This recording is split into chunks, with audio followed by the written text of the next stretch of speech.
I reject you! The Alpha King growled. Years later, he meets her twin heirs. The hall of the Alpha King was vast, filled with cold marble and towering pillars that seemed to touch the stormed sky above. Frost clung to the windows, weaving silver patterns that glittered like distant stars. It was a place of authority, of judgment, of fear, and tonight it would witness a moment that would echo for years to come. Selene walked through the echoing corridor, her cloak brushing the stone floor. Her hands trembled, though her chin remained high. G had traveled across the frozen lands carrying nothing but hope and courage. Hope that the Alpha King would see her not as a human of fragile birth, but as an ally, as a partner, as someone capable of standing beside him. Kale, the Alpha King, sat upon his throne, a figure carved of ice and shadow. His eyes, dark as the night forest, were sharp and unyielding. The court fell silent as Selena approached. Each step measured, each breath a quiet rebellion against the fear that threatened to consume her. "You wish to see me," Kale said, his voice a low growl that seemed to shake the very pillars. "Then speak. But know this, I do not suffer weakness, and I do not suffer pleas." Selene bowed her head, then lifted it with sudden courage. "I come not with pleas, but with a promise. I offer alliance, not just for myself, but for our people. Together we could bring peace to lands torn by darkness. I offer myself to stand beside you, to face what comes, as your equal." A hush fell over the hall. Whispers rustled like wind through the branches of an unseen forest. The courtiers exchanged glances, some doubtful, some curious. None dared to breathe, for the Alpha King's temper was legendary. Kale's gaze did not waver, but his eyes narrowed. "Ah! You dare speak of equality?" he asked, the words sharp, each one striking like steel. "You dare imagine that I would accept you? Human, fragile, easily broken. By my side, I am the Alpha, ruler of Arindor." "I do not accept. I do not need. I do not want." The words fell like jagged stones into Selene's chest. Her hope flickered, but she did not retreat. "You do not see what I offer," she said softly, yet firmly. "I am not afraid of what you are. I am not afraid of the darkness. I only wish to stand beside you, to share the burden of your crown." Kale rose from his throne, his height towering, his presence filling every corner of the hall. He moved slowly, deliberately, circling her, like a predator assessing its prey. His voice, now low and dangerous, cut through the air. "I reject you," he growled. "I reject your courage, your words, your very existence. Leave my hall and never return." Selene's knees threatened to buckle. But never such pure, shattering rejection. Her heart ached, not from the cold stone beneath her feet, but from the impossibility of his words. Then she swallowed, drawing on the last reserve of strength she possessed. "Then I will leave," she whispered. "But know this, Alpha King, the blood of your choice may come to claim what you refused. The time of regret will come, and when it does, you will not escape it." Pale's eyes flickered, a shadow of something unspoken, maybe doubt, maybe the stirrings of conscience. But he did not answer. Instead, he turned sharply, sweeping down the hall to his throne, his cloak brushing the marble like a storm in motion. The court murmured, and Selene stepped back, bowing once more before retreating into the cold night. Outside the hall, the wind howled, carrying with it the chill of the mountains and the scent of snow and pine. Selene's breath rose in silver clouds as she walked into the darkness. Pain and determination warred within her, but neither could stop the path she had chosen. She traveled far, through forests where shadows moved like living things, across rivers frozen as glass, until she found refuge in the lands beyond Arendor. There she built a small home hidden from the eyes of men and monsters alike. And there she gave birth to her children. Twin heirs, one daughter and Dest, who carried in their veins both her strength and the undeniable echo of Kael's power. Lyra, the daughter, was bold and fiery, with eyes that mirrored the stormy skies of her father's kingdom. Caius, the son, was quiet but unyielding, his presence commanding even in silence. Selene loved them fiercely, and in her protection they grew strong. They did not know their father's name, only whispers of the king who had rejected their mother. Kael, meanwhile, returned to his citadel, unaware that his bloodline had continued without his knowledge. But the winds of Arendor are not loyal to secrets. Strange occurrences began to ripple through the kingdom. The wolves of the northern forests howled in unusual patterns.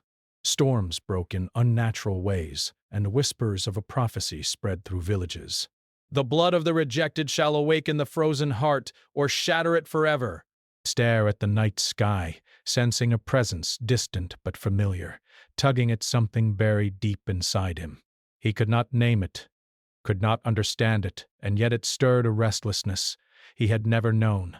One night, as he walked along the battlements, a faint light shimmered on the horizon. It was a light unlike any torch or lantern. It pulsed, soft and steady, like a heartbeat. And for the first time in many years, Kael felt a pang of curiosity, of longing. Meanwhile, Selene taught her children the ways of survival, the secrets of the wild, and the knowledge of powers they did not yet understand. She warned them of kings, of rulers, of men who would measure their worth by nothing but strength and fear. Your father, she said, voice heavy with the memory of Kael, made a choice that changed all our lives. But you, my children, are not bound by his decisions. You are free to shape your own destiny. Lyra's eyes burned with curiosity. Will we ever see him, Mother? She asked, her voice trembling between anger and longing. The king who rejected you. Selene's gaze darkened, haunted. Perhaps, she said softly. But remember, my heart remembers, not for vengeance, but for understanding. If we meet him, we must be stronger, wiser, and ready for the truth, whatever it may be.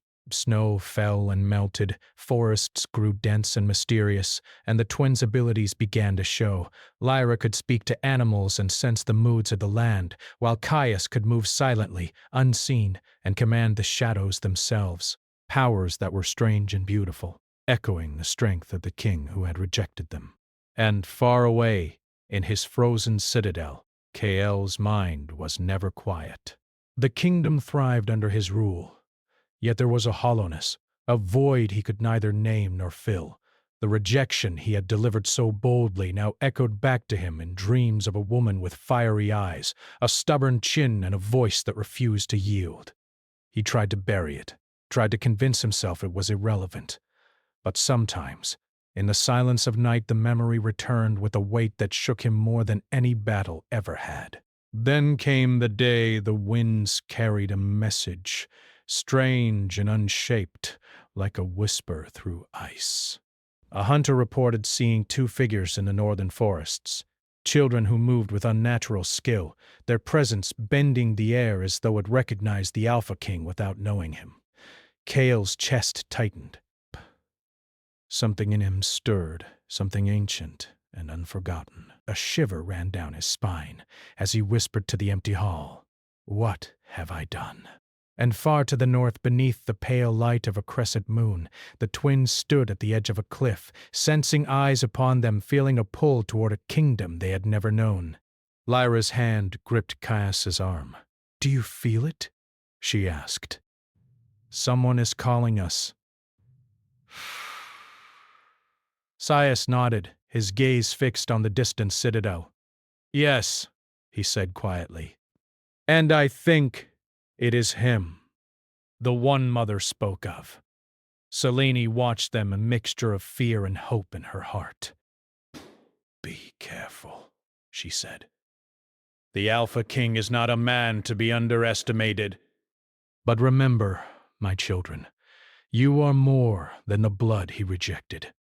You are the future, and the storm that will wake him."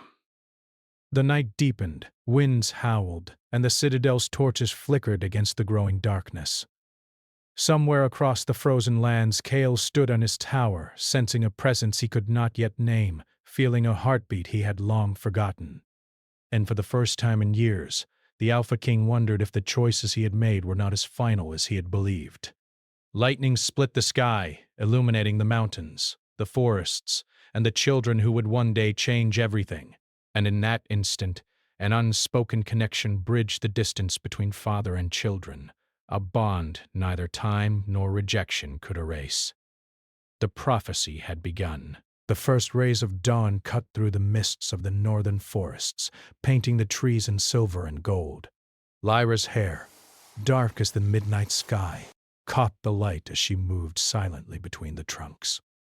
Sias followed, his steps as quiet as falling snow, his eyes scanning the forest with sharp awareness. The twins had been wandering farther than usual, testing their strength, their senses, and the powers that had been quietly growing within them. They had long ago learned to speak to the wolves, to listen to the whispers of the wind, and to feel the pulse of the land beneath their feet. Yet today, something was different. A pull drew them forward, unrelenting, as if the land itself whispered a name they could not yet speak. "Do you feel it, Caius?"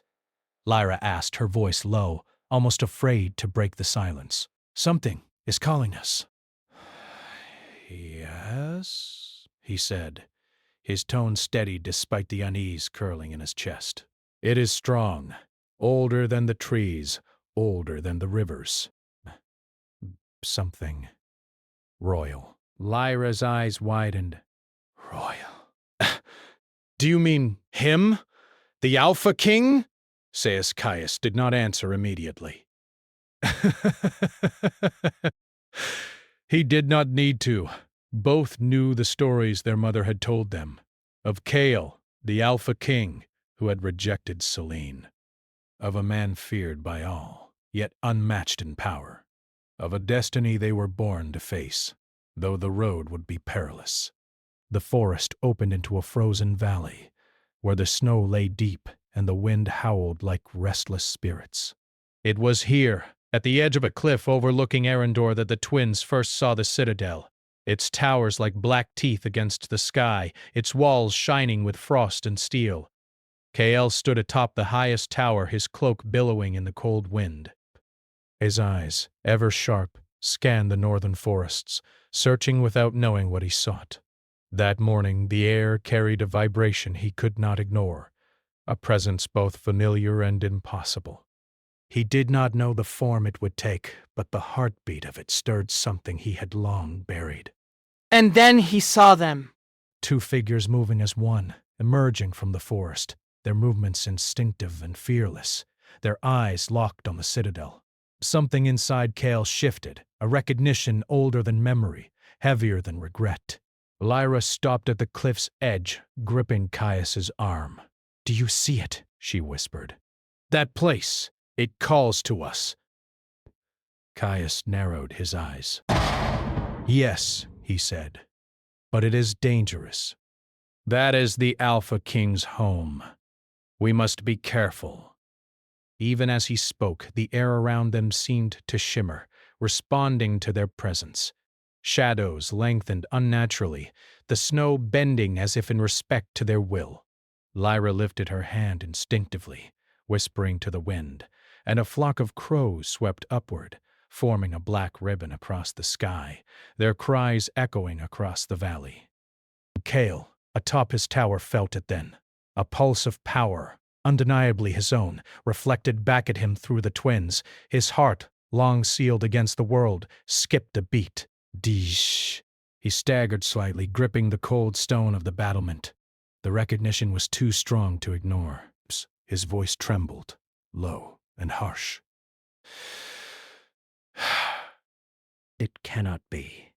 Yet as the twins moved closer, he could not deny it. The energy, the presence, the undeniable connection. It was them. His blood, yet unclaimed, standing before him unknowingly.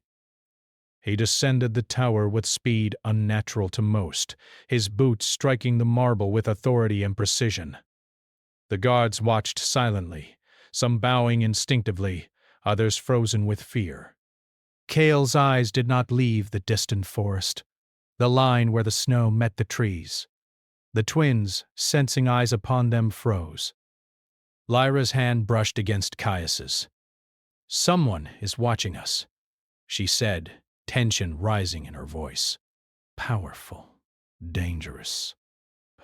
Caius nodded, stepping in front of her protectively. "Stay close," he warned.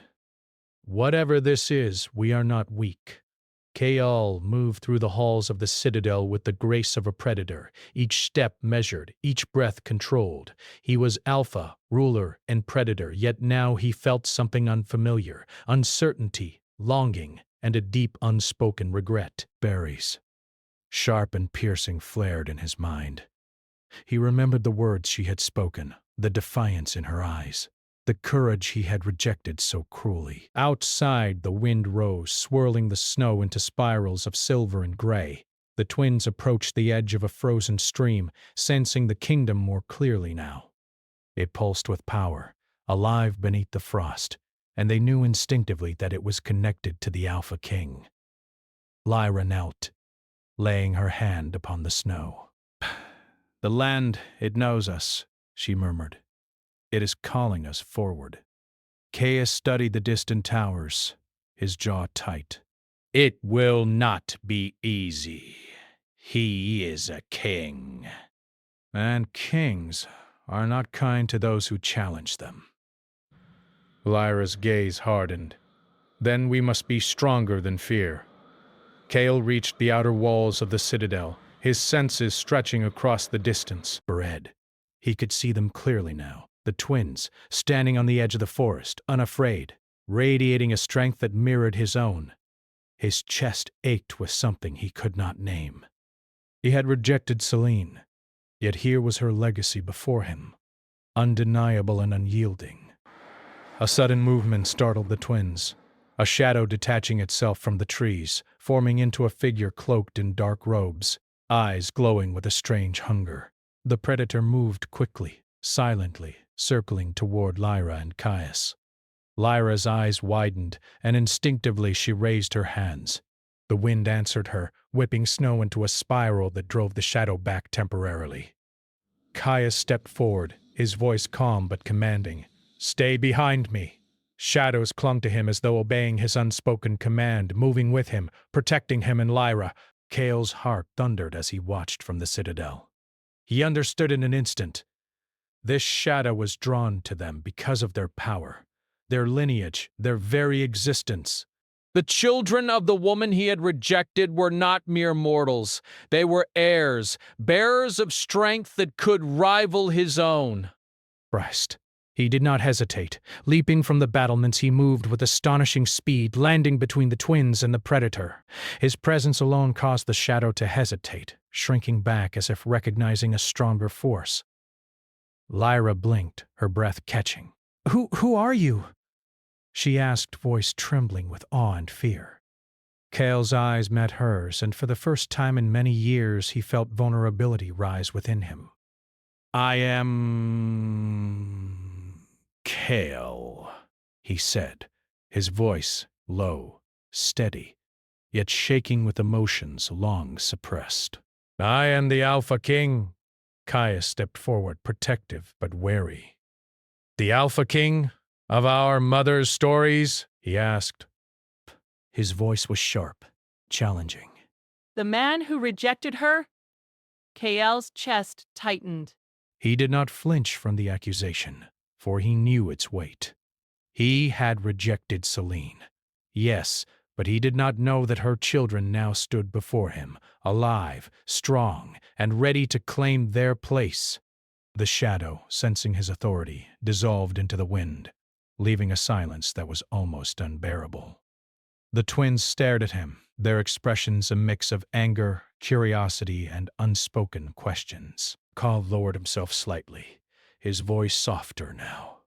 "I did what I thought was necessary," he said, choosing his words with care. "But seeing you, I understand now that some things cannot be undone." Lyra's eyes narrowed. "Understanding comes late," she said, her tone firm.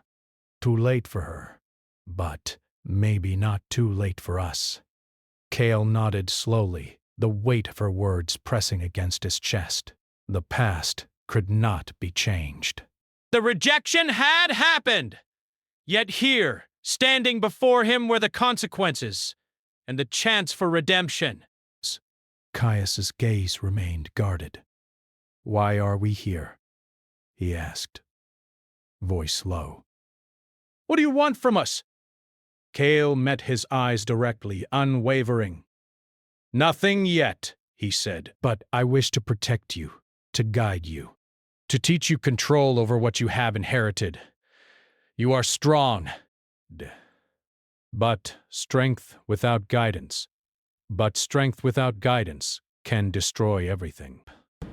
Lyra and Caius exchanged a look, a silent conversation passing between them. They did not fully trust him. Not yet. And Cale knew it. Trust could not be demanded. It had to be earned, forged in fire and shadow. The wind rose again, carrying whispers of snow and frost.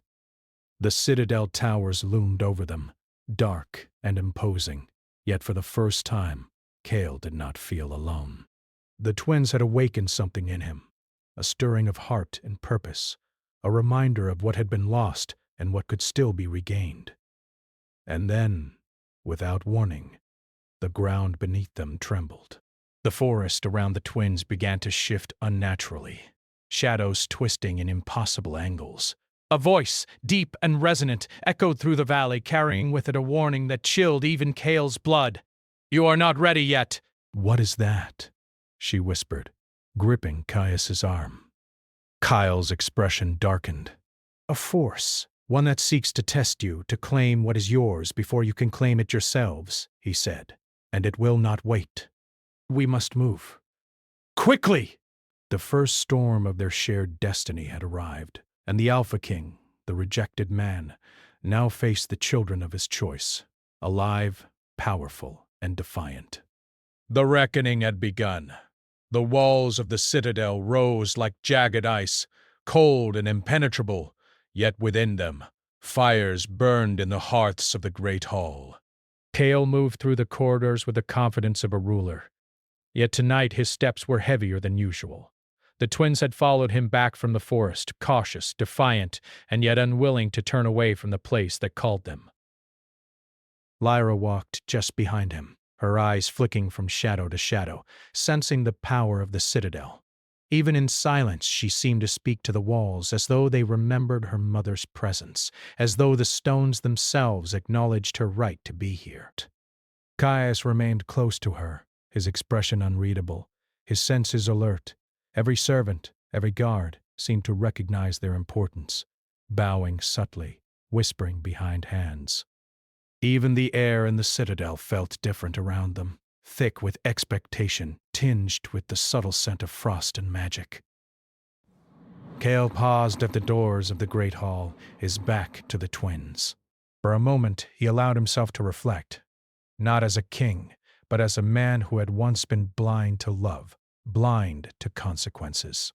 Selene's face came to him in memory, her courage, her defiance, the way she had refused to break under rejection. Defiance now lived in Lyra and Caius, undeniable and undeniable in its force. "Stay here," Cale commanded, his voice low but firm. "Do not move. Speak only when spoken to."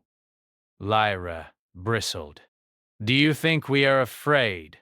she asked, a faint spark of anger in her voice. "We are not children to be ordered like soldiers." Cale turned slowly, his gaze meeting hers. He saw the reflection of someone he had once loved fiercely, someone he had cast away without thought. He remembered the cruelty of his own words, the rejection, the pride, the silence that had followed. "I do not wish to hurt you," he said carefully, "but you are in a place that demands respect. This is my home, and you are not yet safe in it." Caius's eyes narrowed, sharp and unwavering. "Safe?" he repeated. "We have been safe in the wild, with only our mother's guidance. Do you think we cannot protect ourselves?" Cale's expression softened for a moment, though his posture remained rigid. "Perhaps you can," he admitted. "But there are forces in this kingdom, forces you do not yet understand. I will teach you control, skill, and the strength you already possess. But defiance alone will not be enough to protect you." Lyra's lips pressed together. She did not trust him. Not fully. Not yet. But something in Cale's tone, in the steady authority that had once rejected her mother, resonated within her. He was dangerous, yes, but also necessary. And in a strange, reluctant way, she could feel the bond that neither time nor distance had erased. The first days in the Citadel were tense. Wine instructions, while Badmans be carefully watched by Seas to visit. Between Barneys and stairs, a hothead. She knew that she was buried with mouths passed. He asked them to summon wind, to command shadows to call on the instincts they had honed in the wild. And each time they responded with skill beyond their years, he could not help but acknowledge the truth. These children were extraordinary. More than any ordinary heir, more than even he had anticipated. Yet the shadows of the past remained. Cale found himself wandering the corridors at night, restless.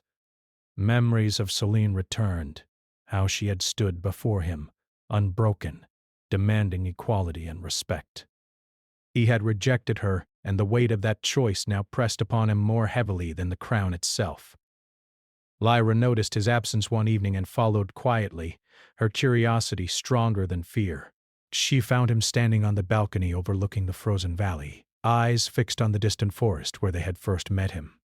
Snow swirled around him, yet he seemed untouched by the cold, as though he were one with the winter itself. "Do you ever regret it?" Lyra asked softly, stepping into the balcony's shadows. Cale turned, his expression unreadable. "Regret?" he repeated. "Do you think regret can change the past? The choices I made, they brought me here, to you." Lyra's gaze hardened. "Shh. To us?" she asked, her voice steady despite the flicker of hurt. "You rejected her. You rejected the life that gave you these children. How can you speak of us as if nothing happened?" Cale's jaw tightened. "I was wrong," he admitted, his voice low. "I did not understand then, but seeing you now, feeling your presence, I see the truth. I see what I lost. Des. And I will do everything to protect you, everything to guide you. If nothing else, I will not fail again." Caius stepped onto the balcony, his eyes sharp and discerning. "Words are easy," he said quietly. "Actions, those show truth. Do not think we will trust you without reason." Cale met his gaze, unflinching. "Then watch," he said simply. "Watch and judge. I will earn your trust, not demand it." Days passed, and the bond between them began to shift. Cale taught them strategy, how to sense the currents of power in the kingdom, how to control their gifts without fear. Lyra's connection to the land deepened. She could summon wind, speak to animals, and feel the subtle heartbeat of the citadel itself. Caius's command over shadows grew, his silent movements bending darkness to his will. Yet all the while, the kingdom whispered. Courtiers spoke behind closed doors, fearful of the children of the woman the Alpha King had rejected. Some saw them as a threat, others as a challenge to Cale's authority. And one presence, older and darker than any in the citadel, began to stir, watching, waiting, and plotting. Kale knew it before anyone else. At night, he would sense the presence of something unnatural, something hungry for power and unclaimed blood. Shadows moved where none should exist. The air grew thick with tension, and a chill not born of winter crept through the halls. One evening, during the teaching of control over shadows, Caius sensed the threat before it arrived. His eyes flicked toward the windows, the shadows stretching unnaturally. "Lyra," he whispered. "Something is coming." Before she could respond, the doors of the great hall burst open. A cold wind tore through the room, extinguishing torches and sending papers flying. From the darkness emerged figures cloaked in black, their eyes glowing like fire beneath their hoods. They moved with unnatural speed, intent clear in every movement. Kale's voice rang out, low and commanding. "Protect the children!" Lyra summoned the wind, creating a barrier of swirling snow and ice that held the attackers at bay. Caius melted into the shadows, moving with silent precision, intercepting any who tried to breach the perimeter. Kyle joined them, his strength undeniable, striking with precision and power honed over years of rule and battle. Yet the enemy was cunning. They moved as one, coordinated, and with an understanding of the twins' power. Kale realized immediately this was no ordinary threat. Something ancient had sent them, something that knew the bloodline of the woman he had rejected, and the strength now standing before him. As the battle raged, Lyra's wind clashed with the dark magic of the attackers, sending sparks of frost and fire into the air. Caius moved like a shadow incarnate, striking silently and effectively. Kale fought with precision, his alpha power a force of nature. But even he felt the strain. The threat was formidable, relentless, and unnervingly precise. Finally, the attackers withdrew, melting into the shadows, leaving the hall in chaos. The torches relit themselves as if nothing had happened, but the tension remained thick. Kale turned to the twins, his expression a mixture of concern and pride. "You see, now," he said, voice low, "this world is not safe. But together, we can face it. Together, we are stronger than any force that seeks to destroy us." And a dawning between them. The Alpha King, the man who had once rejected their mother, was now their ally and perhaps their only chance to survive the shadows gathering beyond the walls. Yet, even as they began to trust him, the memory of the attack lingered. Lyra's heart pounded with the realization that danger was closer than they had thought, that the legacy of rejection carried consequences far greater than any of them had imagined. Kale, standing between the twins and the remnants of the shadow, felt the weight of his past crushing him, yet also the stirrings of a new purpose. He would protect them. He would guide them. And he would not fail, no matter the cost. But in the cold depths of the citadel, a darker force stirred, watching, waiting, and whispering to the shadows that had fled the hall, carrying a promise. The children of the rejected would not go unchallenged, and the Alpha King would soon face a choice that would test everything he had learned about love, power, and redemption. The wind howled outside the citadel, echoing the tension within. Lyra and Caius, standing side by side, sensed it. The coming storm, the shadows yet to fall, and the truths yet to be revealed. And for the first time they realized that their destiny was not simply to survive, but to shape a kingdom, to challenge power, and to awaken the Alpha King to the consequences of the choices he had made long ago. The reckoning was far from over. The citadel of Arendor stood silent under a pale moon, its icy towers glinting like shards of glass.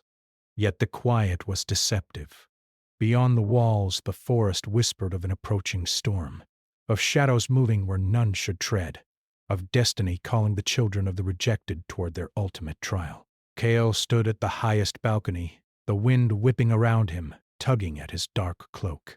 His gaze swept the horizon, lingering on the northern forests where Lyra and Caius had first appeared.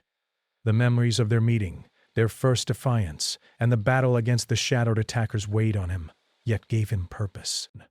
He had spent years as a ruler feared by all, but now he was a father in ways he had never imagined, protector and guide to children who carried the blood of both Selene and himself. Below him, Lyra and Caius trained in the courtyard. The snow swirled around them like living spirits, dancing to the rhythm of their powers. Lyra lifted her hands, calling the wind and bending it to her will, while Caius moved with shadows, slipping between the dark and light, striking imaginary enemies with precise control. Gale watched silently, pride mingled with worry. The twins were strong, more than he had anticipated, yet the storm gathering beyond Arendor would test them, and him, beyond anything they had known. A sudden rumble shook the ground. The snow trembled beneath their feet. Lyra stopped mid-motion, her hair whipping around her face. "Something is coming," she said, voice sharp. Caius's eyes darkened, scanning the tree line. "It is stronger than before, older, ours, and it knows us." He had felt the presence earlier, a force that had sent the shadow attackers, a being of ancient power that recognized the twins' lineage. It was no ordinary threat. It was a reckoning, a challenge from the forces that had watched the Alpha King and his rejected heir for decades. The first of the shadows appeared at the edge of the forest, moving like smoke over snow. Their shapes were indistinct, human yet not, their glowing eyes fixed on the twins. Cale leapt down to the courtyard with speed that made the ground tremble, landing between the children and the approaching darkness. "You are not alone," he said, voice carrying over the courtyard. "We face this together." Lyra's eyes met his. For a fleeting moment she saw not the Alpha King, not the man who had rejected her mother, but a protector, a warrior willing to stand with them. "Then we fight," she said. Caius nodded. Shadows rippled around him, stretching and twisting, ready to merge with the attacking darkness. The battle began with a force that shook the very foundations of the citadel. Lyra called the wind and snow, creating barriers and storms that pushed the shadows back. Caius moved silently, his shadows striking with precision, dismantling the enemy before they could reach him or Lyra. Kael moved with unmatched skill, every strike measured, every motion purposeful, protecting the twins while cutting a path through the darkness. Yet the enemy was relentless. From the forest emerged a colossal figure, taller than any man, cloaked in shifting shadows, its eyes glowing with an unnatural light. It moved with intelligence, attacking not just to harm but to test, to provoke fear, and to claim the power of the twins. Kael's voice thundered. "Stay together! Trust your strength!" Lyra raised her hands, the wind answering her call, swirling around the giant shadow, slowing its advance. Caius merged with the darkness, striking from the unseen, his control perfect and swift. Kael attacked with raw alpha power, each blow shaking the snow and freezing the air with the force of his presence. Yet even as they fought, Kael felt the weight of his past pressing on him. He had rejected Selene, dismissed her courage, denied her sacrifice. Now, standing between the darkness and her children, he realized that love had never been about possession, but protection. Redemption was not about words. It was about action. About standing firm when the world tried to tear you apart. Lyra faltered for a moment, a tendril of shadow wrapping around her ankle. Kael reacted instantly, striking the shadow with a burst of power, sending it flying into the snow. He knelt beside her, eyes scanning her face. "Are you hurt?" he asked. "No," she said quickly, brushing snow from her cloak. "I can continue. We can fight." Caius joined them, his expression tight. "Desk. We cannot underestimate it," he said. "It knows us. It knows our blood. And it wants more than victory. It wants control." Kael nodded, understanding. This was not just a battle for survival. This test of the legacy he had ignored for so long. He had cast aside love and family, and now fate demanded he reclaim them, not as a king alone, but as a father, protector, and guide. The giant shadow surged forward, more powerful than before. Lyra and Caius combined their abilities instinctively, wind and shadow twisting together, creating a force that slowed the creature's advance. Kale joined them, his alpha power amplifying theirs. Together, the three of them became a storm, a whirlwind of strength, courage, and inherited power. The battle reached its climax as Kale struck the shadow with a final thunderous blow, breaking its form into fragments that dissipated like mist in the wind. The snow settled, the air cleared, and silence returned, broken only by the twins' heavy breathing and the soft whistle of the wind. Kale lowered himself to his knees, looking at Lyra and Caius with a mixture of exhaustion and awe. "You are stronger than I ever imagined," he said. "Your mother, she was right. Des. And I was blind." Lyra's expression softened slightly, a spark of understanding in her eyes. "You see now," she said, "that strength is not only for war.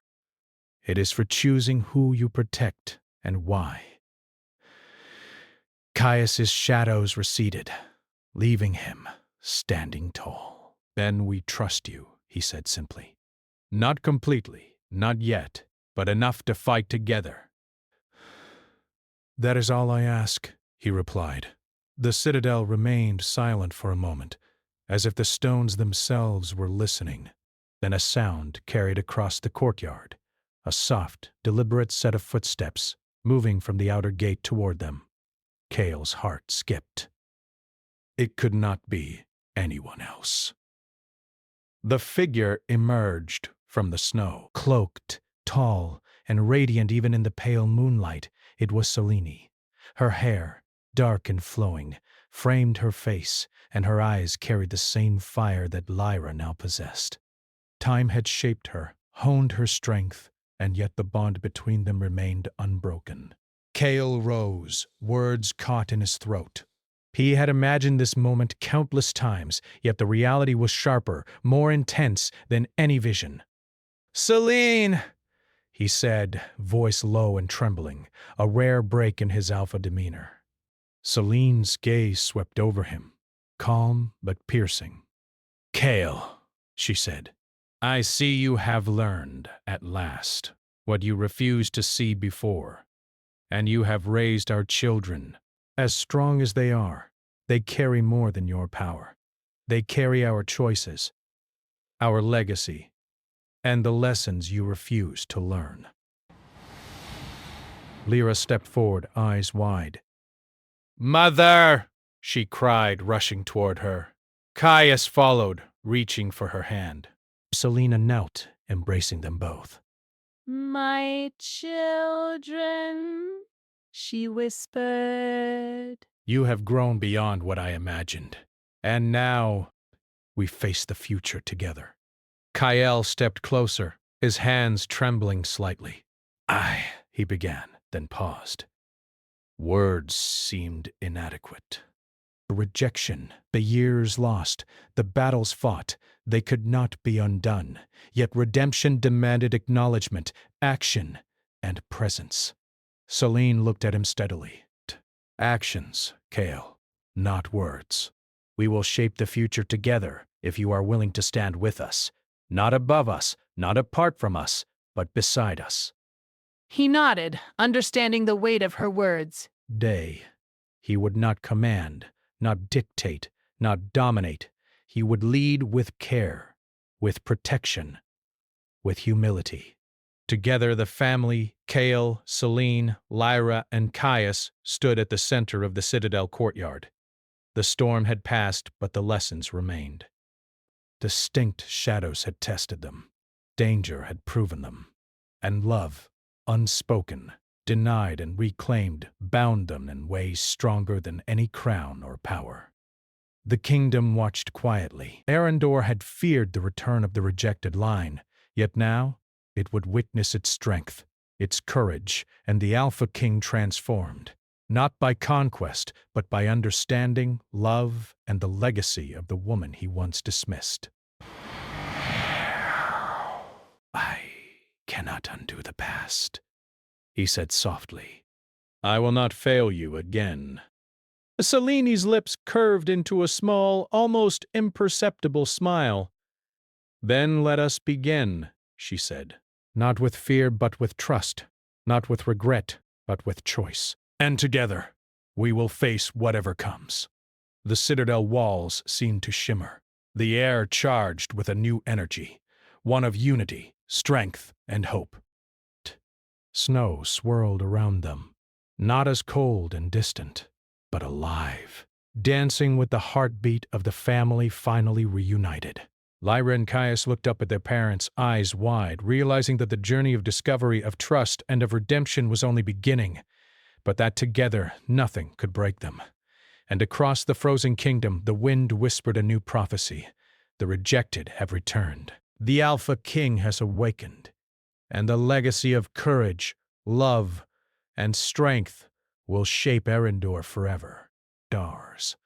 The night settled over the citadel, stars glimmering like distant promises, as the family stood together, a storm behind them and hope before them.